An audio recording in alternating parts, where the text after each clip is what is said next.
and set up my laptop.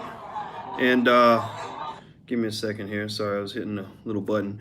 How's everybody doing? I hope you're doing well. I'm Dr. Boyce Watkins. Welcome to drboycetv.com, the home for intelligent black people. If you're black and intelligent, say your name in the chat. If you love black people, say your name in the chat. If you just are breathing, say your name in the chat, because I think that everybody needs to know who you are and what you represent and why you matter as black people. I'm here in Ghana. You guys know I'm in Ghana. This is a trip that I took as an exploratory mission. I came to Ghana on the invitation of Mike Roberts, a great guy. He happens to be a billionaire hotel guy out in St. Louis, and just a real good brother. And so he invited me, and I said okay. And I came here because I wanted to come here and get knowledge and information that I could bring back to you guys. And believe me, I'm taking notes. I'm writing things down. I'm making connections. I'm getting things done. And we're going to actually get some progress made out of this. And so just know that when I'm here because of you. And I'm thinking about you. And I love you. And I appreciate you and respect you 100%. Do me a favor. Hit the thumbs up button. If you're watching on the Black Financial Channel, that's theblackfinancialchannel.com. Make sure you subscribe. Theblackfinancialchannel.com. We're building black media. We're building very large black media platforms. I know Roland Martin says he's the biggest in the world, and I don't care. You know what? If he want to have the biggest and he wants to make it into who's the biggest contest, then Roland can win that contest. I guess he's got 400,000 subscribers. God bless him for that. But we got about 600,000. And actually, I ain't the biggest because actually Phil over the Advice Show or the Diaspora channel has about 1.1 million. So I'm not even pretending to be the biggest. But remember, black people, it ain't a competition. It ain't about competition. It's about cooperation. It ain't about trying to be the best or be the solo Negro or be the big winner. Remember in China, they have a saying. China has a saying that the fattest pig always gets slaughtered. The fattest pig always gets slaughtered. What does that mean? That means that if you do get the honor of being the biggest, baddest Negro on the block and you the only one out there by yourself, then guess what? You done set yourself up. You done played yourself for a fool. You done put yourself out in the lion's den because that makes you easy to slaughter. Am I right or am I right? Yes or no? If you get what I'm saying. Do you get what I'm saying? When you go out there talking about, I'm the only Negro, I'm the baddest, I'm the greatest, I'm the one, I'm the only one that matters, then guess what? They're like, okay, well, white supremacy, all they got to do is just put a radar on your forehead, take you out, and then they've taken out everything that you've done, everything that you believe in. Your entire movement is dead and gone because you didn't understand that it ain't about me or we, it's about us, right? It's about us working as a group. And if there's anything I should understand being here on the African continent, it is the importance of community and family. And we spent a lot of time talking about that today, about the importance of how, they said in the villages, if you go and you get in trouble, then the lady in the house next to you will spank you and wait for your mama to come home and your mama gonna spank you too. And I said, oh, I'll be damned. That's where we get it from, right? That's where we got it from. See, so what I need you to understand is that the way you've been taught to conduct your communities is actually wrong. It's built on white supremacists coming along and acting like they know better than you. It's about them sort of literally beating the black out of you, because it's the black in you, it's the melanin in you that actually gives you intelligence, common sense, and the ability to build loving, wonderful, supportive, nurturing communities. It is the melanin in you that gives you the ability to maintain relationships. When you actually now live in a country, America, where people can't stay married for 10 minutes anymore, most of the kids don't have two parents, right? It's the melanin in you that gave you all your common sense, which came from God. It comes from thousands and thousands of years of evolution in which we were the greatest people on the earth doing amazing things.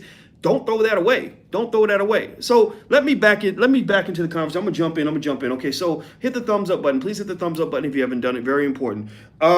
So I'm here in Ghana, and I have a lot of thoughts that go through my mind. I have a folder. Let me show y'all this folder. This tour I'm on. It's called Return of the Royals, and here's a picture of some people that came along. You see some of the people you may know. There's Mike Roberts, that's the billionaire I told you about. There's Jamal Bryant, the pastor who has a big church in Atlanta. There's T.I., the rapper, and there's his wife, Tiny. And I have not met T.I. and Tiny yet. So if you're asking if I've bumped into them, I have not. I should meet him. I know David Banner and Killer Mike really well, but I never met T.I. And there's a brother here named Greg. I think Greg Wilkins, I believe. Or maybe I'm saying Greg. I had a friend named Greg Jackson. He owns a bunch of auto dealerships, like millions of dollars. There's a lot of other people in here. There's my son right here. Y'all shouldn't just know him.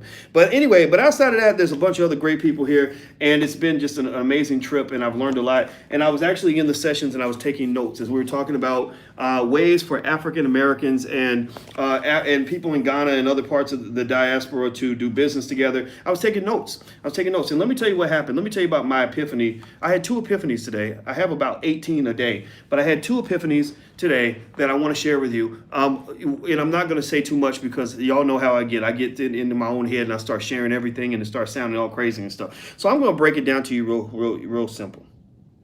So I'm riding in the car, and we're in this we're in this SUV, and we're driving. We're just bobbing and weaving through the traffic. We had a police escort who was making it easy. He's cutting through all the traffic, and we're just flying right behind it. And we drive by this stadium, and there's all these people around the stadium, and you can't even with the police escort, it's very difficult to get through the traffic. And I said, "What's going on in the stadium?" And they said, "Oh, Cardi B's in town." I said, "Oh, Cardi B's in town. Isn't that interesting? Cardi B, okay, that's nice. Like, we're learning how to how to get money by shaking ass in parts of Africa too, right? Like, not to say that's how you make your money. That's all good. I'm not judging you, but I was like, oh, Cardi B, okay, this is interesting. And so I was thinking about this, right? And it made me think, not even in a way where I was dissing Cardi B in my head. Right? I'm not going to diss Cardi B because Cardi B is just being Cardi B. She's just being who she wants to be. And that's her right? That's her right to do what she wants to do.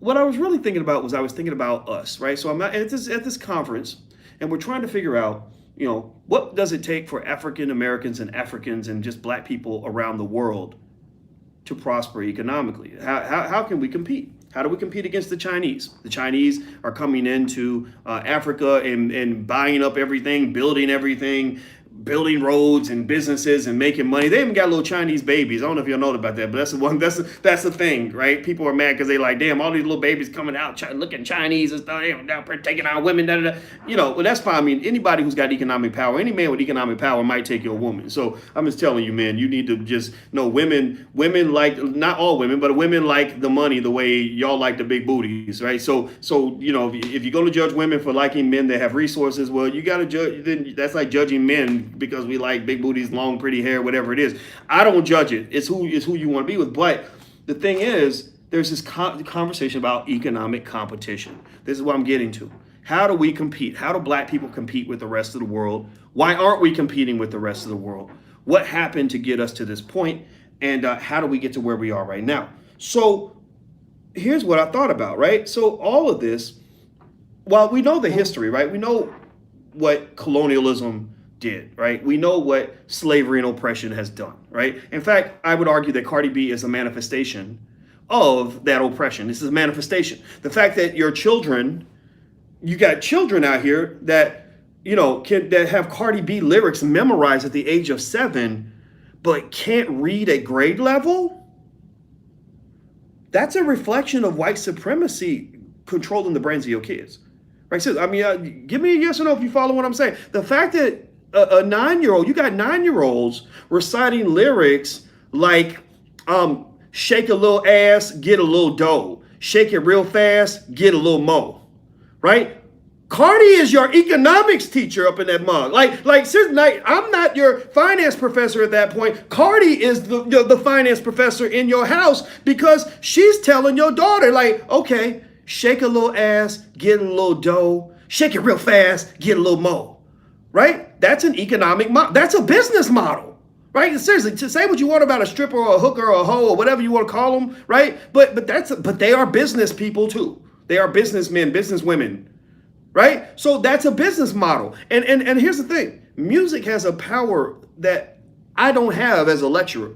I can give you a lecture and break down all the complex ideas on economic theory, give you all the secrets that you need to know on how to make this economic thing work. But it ain't the same as repeating over and over again lyrics from a song, right? So when Cardi says, shake a little ass, get a little dough, shake it real fast, get a little mo, then your daughter's probably going to repeat those lyrics like 47,000 times because we don't sing a song once. We sing it over and over and over and over. And anybody who knows how the brain works, there's this thing called the subconscious mind that takes in these messages where these messages shape how you see the world, how you become who you are. So I thought about Cardi because it made me think, People say, well, how do we, because I mentioned at the conference, I said, the question is, how do we make black people and African people, I believe we're connected. I know some people are in this whole, like, we don't like Africa, Pan-Africanism's dead. I think that's what the ADOS leader said. I don't agree with any of that. Pan-Africanism is alive and well. It will be alive after we're gone, and it was here long before we got here. So don't you ever tell me Pan-Africanism's dead, because that's like saying God is dead. That's the original man, the original woman, the DNA of melanated people will never die, and Pan-Africanism is a manifestation of that. So if you want to know if I roll with Pan-Africanism and that ideology, you absolutely damn right I do, because I can still be an African American and love the diaspora at the same time. I want both and. I don't want either or, because either or puts you in a box. Both and gives you everything. It gives you access to what you had plus access to what you ain't got. And that's how you win wars, is you form coalitions. You don't win wars by isolating yourself and killing off all your natural allies. So yes, if you are in the diaspora, I embrace you. I love you. When I see you, I will give you a hug and maybe even a kiss if you let me. So here's the deal. When you're talking about what it takes, what it means to make melanated people into the greatest economic engine on earth, the greatest economic thinkers on the planet, the greatest economic competitors on earth. Well, the first thing you got to ask yourself is, what are you doing with your time? What are you doing with your time, and what are you doing with your money? So I go by this Cardi B concert, and I thought about it, and I said, this is interesting. Okay, so Cardi B can pack a stadium in Ghana, just like she could pack a stadium in Chicago. I bet you there are people who would spend more money going to a Cardi B concert than they would spend going to a lecture to learn how to survive economically and how to thrive as human beings. They would spend more. It ain't about whether or not you want to go to a Cardi concert. I'm not judging that. Cardi's a brilliant lyricist, by the way. Have you ever listened to her lyrics? Her lyrics are very creative. I just wish she wasn't training little girls to be strippers, but put that to the side. She's really smart. Cardi's a victim of white supremacy, like all of us, right? So I'm not dissing the poor lady. She can go make her little money. She's young. She's 27. So I'm not, last thing you need at 27 is to get beat up on a 48-year-old man who knows a couple things that maybe you haven't figured out yet. So I'm not judging this, but here's what I'm saying. I know people that would spend $200 to go to a Cardi B concert, but would not spend $50 for a book for their children. So given that you have people that will spend $250 going to a Cardi B concert, but wouldn't spend $50 on a book for their children, or a special program to teach their children economics, should it surprise you that we get left behind by the Asians and the Europeans when it comes to economic progress and development and economic understanding and innovation? Should it surprise you that we fall behind economically when we spend no time studying economics? I mean, would you not expect that the things that we spend time on, we're going to be good at, right? So what are we good at? What are we the best in the world at? African Americans, I'm gonna tell you right now, we the best damn basketball players on the earth. We are the best basketball players, we are the best football players, and we are the best rappers on the planet. Like, people all over the globe want to see us perform because we are damn good at it. Well, why are we the best in the world at it? Well, because we have a machine. Now my friend's speech from Arrested Development. Remember the group Arrested Development? Lord, I really been real stressed. Well, that's Speech. Speech is a friend of mine. I love this guy. He's a good brother. And he calls it, he has a more direct term. He calls it the nigga factory. He said, we got a factory that spits out niggatry and negativity on a regular basis that literally mass produces certain mentalities amongst black people, the same way Ford mass produces automobiles, the same way they push thousands of cars off the assembly line that all have 4 tires and an engine and an interior and an exterior and drive a certain way, right? We push off millions of little nigga soldiers. Excuse my French. I'm not gonna say it no more. I promise. But we spit out. But that's what it is. That's what I mean. Seriously, think about it. I mean, you listen to the hip hop lyrics. We're calling ourselves the N word over and over again. So that's how that's a factory, man. Like, seriously, when you're repeating something over and over again, you keep calling yourself that, then that must be what you are, right? If that's not what you are, then that's what you're eventually gonna become if you keep on calling yourself that, right? Seriously, I'm not hating. Like, in fact, another guy that's actually in the group with us, this guy here, T.I. Let me tell you about T.I. Let me tell you a story about T.I. Sometimes people get mad at me because I get a little negative when I start really telling y'all the truth. So I don't want to sound negative. I don't want to hurt nobody's feelings. So let's talk about the positive side. Now, T.I., this is the positive side of psychological self-reinforcement, image reinforcement. Does anybody know enough about hip-hop to know what T.I. has always called himself since he first started rapping. T.I.'s here, and if I see T.I. here, if you're watching T.I., just know I'm here in Ghana with you. I want to find you, because I want to tell you this. Does anybody know what T.I. has been referring to himself as since he first started rapping? Does anybody know? There you go. K-I-N-G. He, from the beginning, he called himself the King of the South before he had sold probably 25 records. T.I. came out into the music industry referring to himself as a king. He got a song called "I'm a King," bank rolls in the pocket, silver jean, I'm a king. You know that, if you know hip hop, you know this song. It was one of my great favorite songs of all time. And guess what happened? He kept referring to himself as the King of the South over and over, even when it wasn't true, even when people were laughing, even when people made fun of him. And guess what? Now he's the King of the South. Now he's a king in many lights. Now T.I. goes around the world and people respect him all across the globe. But it started because he started calling himself a king over and over and over and over again, to the point where it seeps so deeply in his subconscious that it just operates. That's how he just rolls without even thinking about it. So if calling yourself a king over and over and over again makes you begin to take on the actions of a king without even thinking about it, then what happens when you keep calling yourself a nigga? You know, seriously, seriously, what happens when you are 7 years old and you keep reciting over and over like stripper lyrics because you're a 7-year-old Cardi B fan, and your mama doesn't really understand what that might do to your sense of purpose and value as you get older in life?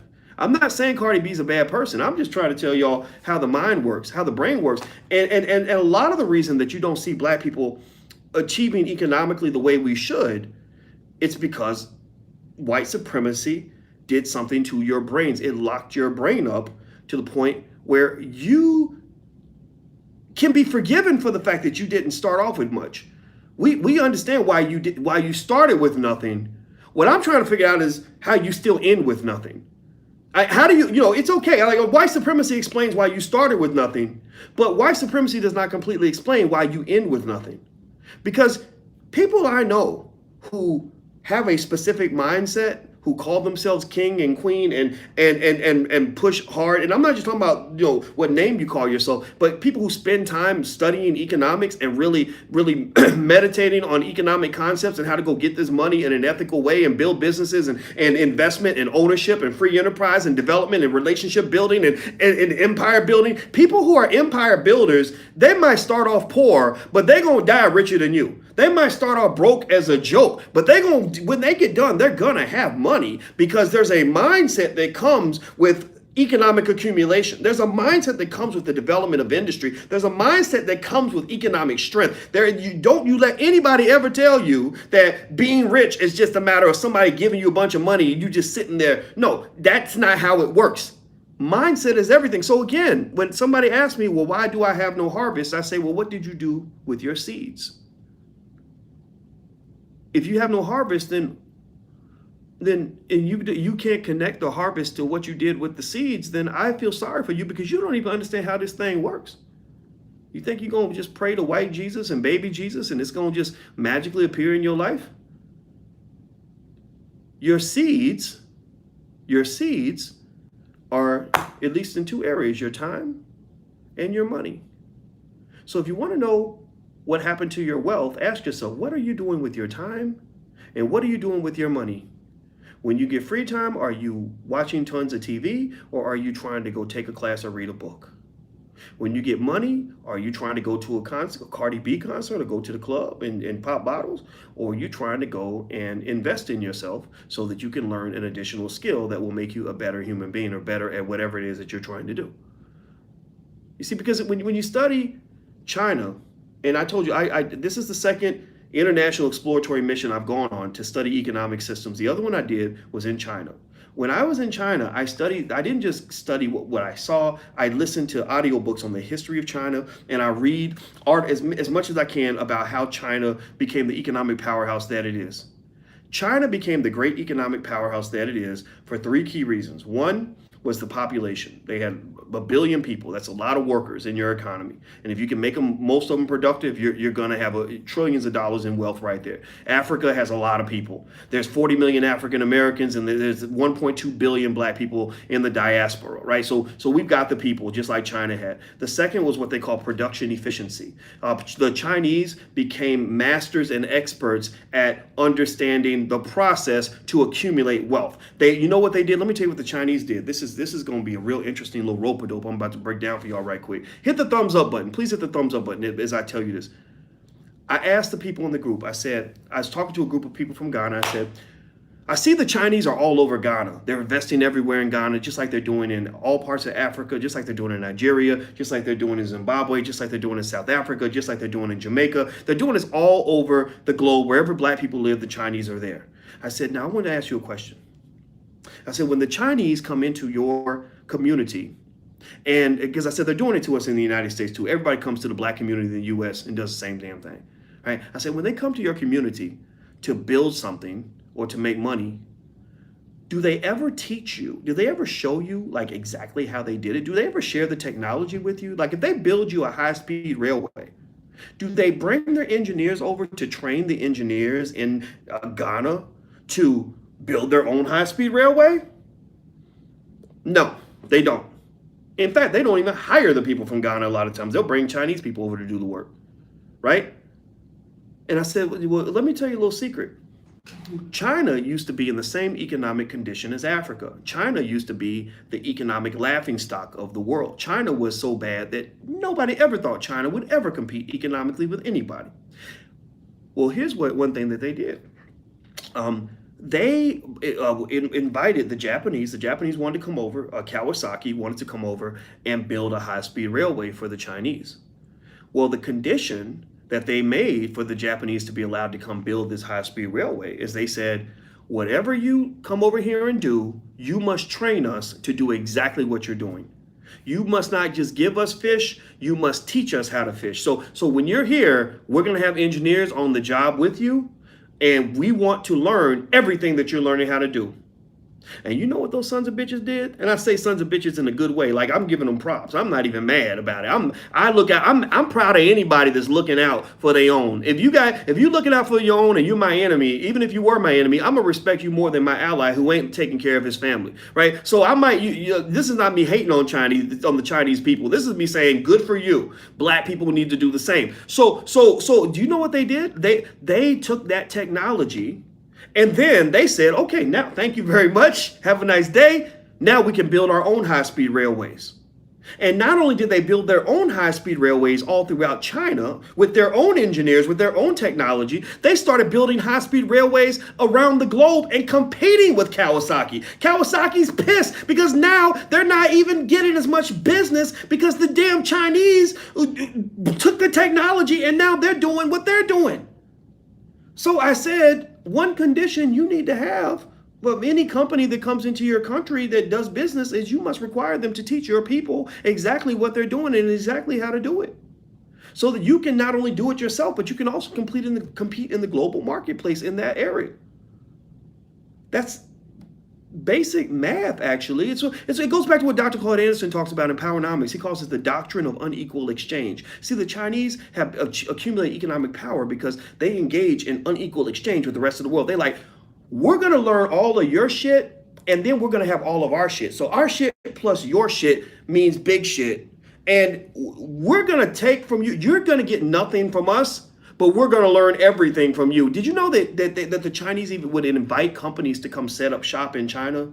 And they would literally go take over the factory. And they say, oh, well, we need to make sure that your company's in compliance with Chinese standards. And you know what they're doing? They're taking all your internal documents. We need you to turn over all your internal documents, give it access to your computers. And they're sitting there reverse engineering your entire technology and figuring out how to do it on their own and how to build China for the Chinese, built by Chinese for Chinese. That's what they're trying to do. They're like, no, we don't really care how great your product is. We need to make that same product for our people. That's Powernomics, baby. That's Powernomics 101. So I'm just telling you, black folks, I don't know if some of y'all get it. The leaders in here get it. The smart people in here get it. A lot of us, don't get that. You don't understand. The world belongs to the biggest hustler. Point blank, period. If you know how to figure the game out, and you know how to compete, and you know how to get ahead, and you know how to consume and absorb knowledge and information, and you know how to innovate, then you will win economic warfare. Whether you're talking about your family or you're talking about your whole community. If you like copyright infringement and everything, that's right. That's what the whole trade war is about. That's why Trump and the U.S. government has been pissed at China for a long time, because they're like, damn, y'all stealing all of our trademarks. You're stealing all of our copyrights. And now they're going to change the laws a little bit, but they still ain't gonna stop. They just like, no, like if you stupid enough to tell us your business, we gonna be smart enough to write it down. Seriously. So anyway, please hit the thumbs up button while I mention a couple people that made donations in the chat. I want to say thank you to Dr. Pierre-Louis Jimelson, Pierre-Louis, PhD. His book is called From Extreme Poverty to Success. It's on Amazon. That's From Extreme Poverty to Success. Thank you once again for your donation, Dr. Pierre-Louis. I'm very happy to promote your book as a result of your contribution in the chat. That's a great trade for both of us to win. So everybody go check out the book. It's called From Extreme Poverty to Success. Man, you know what? Given all the times you donated, I think I probably said the title of your book to over 100,000 people, man. So that's a great way to promote your product. Excellent. Very smart man. Let's see. Brian Hoyt, thank you for your donation. He says, I'm a U.S. citizen, but my family is Bajan, Barbados, in the 80s. High GDP and export of sugar, fruit, oils, etc. Since it has dropped and tourism is now the base of the economy. In other words, Barbados has doctors, lawyers, farmers, architects, but now it's all about entertaining. Absolutely. I don't think we can build a strong black economy around the world just by saying that we're hoping we get a chance to entertain white folks. I'm not saying that can't be a part of it, but that can't be the bulk of it. That can't be the majority of it. You can't survive on aid either. Like, African countries have a problem where a lot of countries and governments and individuals have become dependent on foreign aid. That's not a source of strength either. So I think that you have to really think these things through. And so when I read about the Chinese, I go back to those basic ideas. Again, I ask you once again, if you ever want to understand your life condition, ask yourself, what am I doing with my time, and what am I doing with my money? And so seeing Cardi B here, it's not that I hate Cardi B. See, people, when I critique rappers, people get stupid and they say, oh, you hate rappers. Well, people like that, I don't talk to them anymore, because stupid people say stupid things. So that's a stupid comment, because if you see who my friends are, I have about 20 different rapper friends that I have that I'm inviting to my wedding. So clearly I don't hate all rappers. But one thing I do hate is I do hate ignorance. And I do hate the idea that you overlook ignorance just because you want to fit in, or just because you want to be cool, or just because you don't want anybody to call you a hater. Well, guess what? Not only do I not care if you call me a hater, I embrace the term hater. I want you to make me hater of the year. I want to be the hater of the decade, the hater of the century, because you know what? We need to really start hating ignorance being spread through our community. It doesn't mean you have to hate rappers. There's brilliant rappers out there spreading brilliant ideas. There's great rappers out there doing amazing things. But any rapper who's out here, mass promoting drug addiction to young black people, well, guess what? I hate your message. I don't hate you, but I hate your message, and I hate what you're doing. I'm not co-signing on none of that, because you can't compete as black people, especially as black men. You cannot compete if half your damn community is trying to get high and drunk, and that they're mass promoting poison to your community. Do you know the government has regulations on certain things you can and cannot promote to the masses? Well, why is there not a regulation amongst black people to say you cannot promote Molly and Percocets to my children? Because I'm not going to allow that. You cannot promote drinking lean and perp and all this stuff to my community, because that's how these rappers are all going down with seizures. Those seizures are connected to the drugs, and nobody will say it. Everybody want to act like it's an act of God, and that somehow they just got unlucky. I'm sorry, man, but if you look up the science, don't believe me, get mad at me, hate me, but after you finish hating on me for hating ignorance, then I want you to go love yourself enough to go do the research and look it up. They're promoting death and destruction and ignorance to you because they don't want you to ever compete. So it's going to take somebody, and I hope I'm not the only somebody. I hope that y'all will stay with me on this, so I ain't got to do this shit by myself. But it's going to take somebody in our community that has some common damn sense to say the reason that we can't compete economically is because we are wasting our time on things that don't matter. We're wasting our money on stupid stuff like Popeye's chicken and not putting our money into the things that are going to benefit us. Doesn't mean you can't buy Popeye's chicken, but you should not buy more Popeye's chicken than you're buying shares of stock. It doesn't mean you can't buy Nike sneakers, but it means you don't buy more Nike sneakers than you spend putting into your own damn business. Don't mean you can't go to a Cardi B concert. It just means that you don't spend more on Cardi Cardi B than you spend on your family, right? Your family should matter more than Cardi B. So I see parents who will go drop major money going to the club and popping a bottle, but won't spend that same money investing in the future of their family. Well, people who win the economic game are the ones who invest.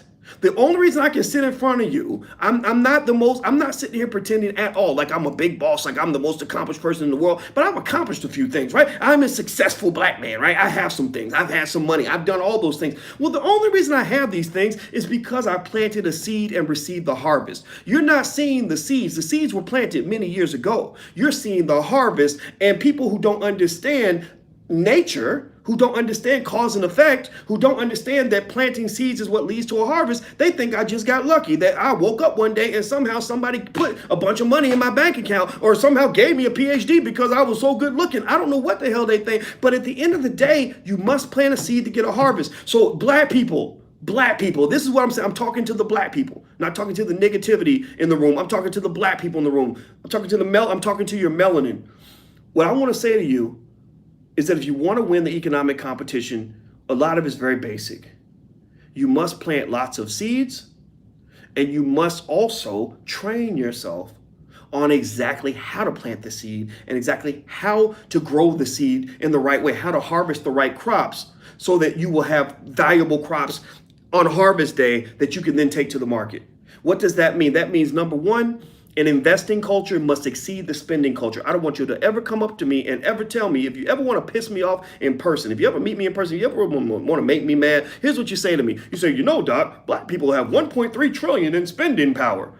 I know Ebony Magazine said that to you, but I'm sorry, but there's a reason why Ebony's like gone, because they don't understand business that well. But no, there's no such thing as spending power. Like, no, I don't want to know about spending power. That's like a little girl telling me, I have lots of vagina power. I had sex with 14 boys last week. And I'll be like, no, baby, no. They might be smiling at you. They might love you. You might think they really like coming to your house because they like you, but no, they're using you. That's not power. That's not power. You're devaluing yourself, right? So ultimately, there's no such thing as black spending power.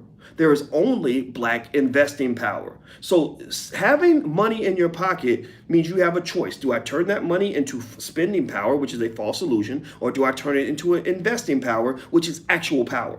Right? So black spending power means nothing. What will matter in the future is black investing power. Are you a culture of investors? Basic things. Do you buy shares of stock? Buy shares of stock for your kids for Christmas. I told you guys that. Very important. Basic things you can do. Still buy them toys. Don't ruin Christmas. You can buy them a damn toy, but just get them some stock to go with it so they can have that balance, right? Kids learning how to buy real estate, how to own property, how to start businesses. Starting businesses, that's a great way to make money if you do it right, right? So that's the first part. Become a culture of investors. Invest your time, invest your money into the things that are going to reap a harvest for you later on down the line. Number two is you become a master farmer, right? Just because I plant a bunch of seeds don't mean I'm going to get a big harvest, right? So I must be trained on how to run a farm. I must be trained on whether I should grow tulips, tomatoes, or sunflower seeds, or whatever the hell on my farm. That's based on market conditions. What does the soil actually grow? Where are the opportunities? Where does that lie, right? That's where business training comes into mind. That's why I will tell you this. If you want to know how black people can produce the most economically well-trained people on earth, think about, you can do the same way that you produce the best football players on the planet. The reason you have the best football players on earth out of the black community is because in every damn city in America, there is a damn little league football program out there that when they see your son, tell me if I'm lying. Give me a yes or no if this is true for you. Like, give me a yes or no if you've seen this.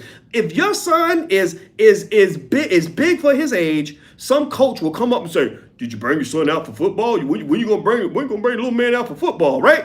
If your son is short for his age, the coach probably say the same thing. If your son is thin, if he's fat, if he's tall, short, it don't matter.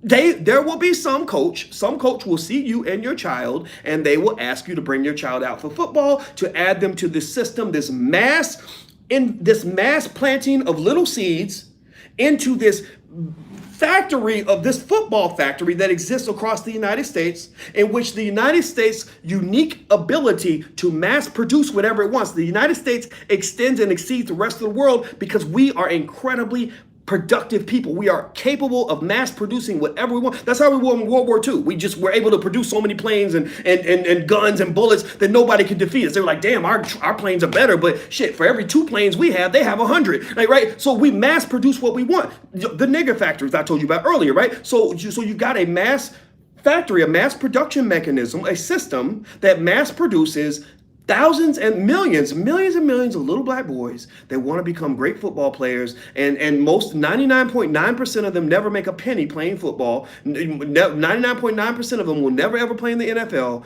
but there's that 1% that turns into a Lamar Jackson, right? Or turns into, I don't know, whoever the greatest, an Antonio Brown, right? Why? Well, because when Antonio was little, there was some little league coach with a little league team in his hood that went to his mama and said, when you gonna bring him out for football? You understand? So I'm not objecting to the football thing. If you want to play, if you're a kid, I mean, sports are fun. Sports are fun. I played sports. In fact, sports will teach you everything you need to know about success in life if you really use it the right way. But here's the thing. I don't want it to stop with sports, man. I don't want it to stop. So sports is wonderful, but sports ain't enough. Sports is not enough for us as a community to rise up and succeed, because 99.9% of your black males are never going to ever make a penny playing sports. So why in the hell would you have even 10% of your black males dedicating all their time to playing a damn sport? But tell me if I'm right or wrong. There's a million little boys where they all think they're going to the NFL and they're investing everything to get to the NFL. Don't know how to read, but they can catch a ball. Can't write, but they can run the 40-yard dash in 4.4 seconds. Don't know how to do math, but yet they can jump real high, right? Don't have any skills to succeed and make money, but yet they know everything there is to know about how to win a damn game running a ball up and down the field. I'm not hating on sports. I love sports. But God, come on, man. Do the math. Do the math. So here's what I propose to you. I'm gonna calm down, because I get all into this and people think I'm being mean, and they're like, oh, you hate black people. You hate black because you don't co-sign on all the bullshit. But I'm not gonna do that. That's not my job. Here's what I propose. What we need in our nation, and we need this around the world actually, is we need the ability at some point to put economic training centers in every single neighborhood in America. Everywhere you see a football league, you should see a place where little black boys can learn how to be business owners. Everywhere you see an AAU basketball coach, you should see people teaching those little black boys how to become investors.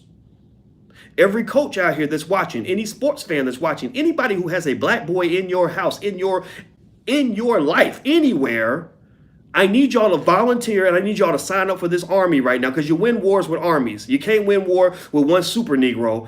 No matter how arrogant that Negro may be, no matter how much he may think he's the shit and he thinks he's the only one and he's the most important and he's the most highly sought after and the most magnificent and the most amazing and the king of this and whatever. No. You cannot win a war with one super soldier. Never has that ever happened in the history of the world. You win a war with millions and millions of people on the same agenda. So I'm gonna give y'all a real basic agenda, and I need y'all to enlist right now. I need you to tell me, give me a yes in the chat if you're enlisting in this. It won't cost you nothing to do this. So I'm not asking you to send me no money. I'm not asking you to do anything that involves me right now. I'm talking about you, and I'm talking about your family. I'm talking about your people, you and yours, and winning this damn war. I need you to enlist right now with a yes in the chat and let me know that you are going to go grab those little kids in your space and make sure that they are trained on the basics of economics. I don't care how you do it. You can do it very basic ways. You can do it more complex. I don't care what it is. But never put your child in a space where they are learning more about a damn sport than they're learning about their own survival. Because economic survival for black children in America is a matter of life and death. Not even just in America, but all around the world. Our economic survival is a matter of life and death. Do you know how many black people die every year because they need $500? Like, do you know how many people get killed over, $200 in a crap game or over a dope deal that goes bad because you think that's the only way you know how to feed your family? Do you know how many black men are in prison, ain't seen their daughter for 25 years because they were out in the street hustling because they didn't know any other way to make money? Why would you allow that to happen to people that you love? So the first thing you got to do is stop worrying about Black Lives Matter and white people don't love us and we need y'all to know to pay attention to us. No, no, no. First things first is you need to learn to love yourself.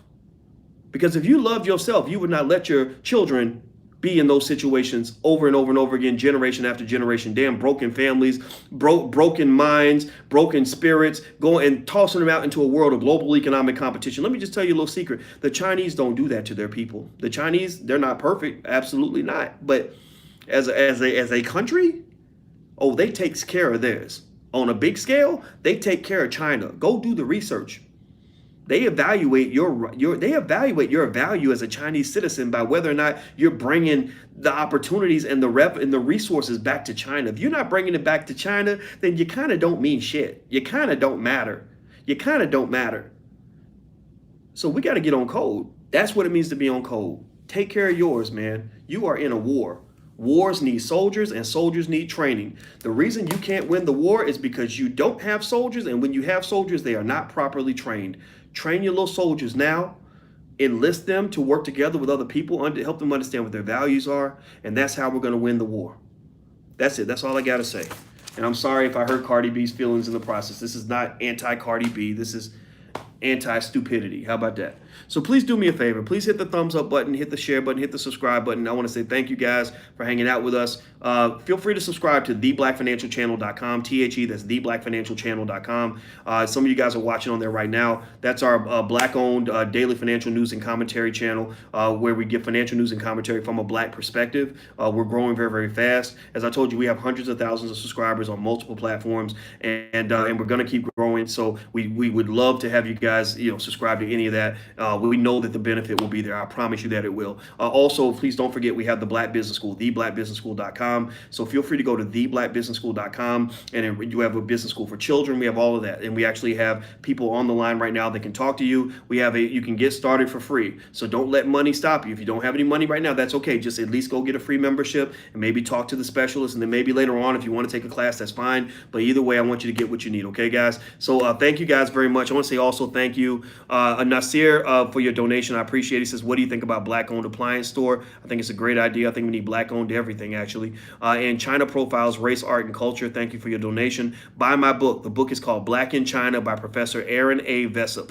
So the book is called Black in China by Professor Aaron A. Vessup on Amazon Books. So Black in China. Everybody go. If you want to support black business, there you go. Start there. Go buy the book called Black in China. China's a great place to visit. I think you guys I think you guys would like it. I love China. It's one of my favorite places in the world. All right, guys, I'm about to go take me a nap. They got us running, man. We're on a jet lag schedule, and I'm over here dying. But believe it or not, I was actually sleepy when I started talking. But I came from that meeting, and I was so fueled up with so many thoughts that I was just like, God, I gotta let it out. I gotta let it out now, or it'll go away. So I gotta let this out right now. So I hope that this helps some of you. And I want to say I love you and I respect you, and peace be unto you and your family. And God bless you. I'll see you guys later. Take care. Peace.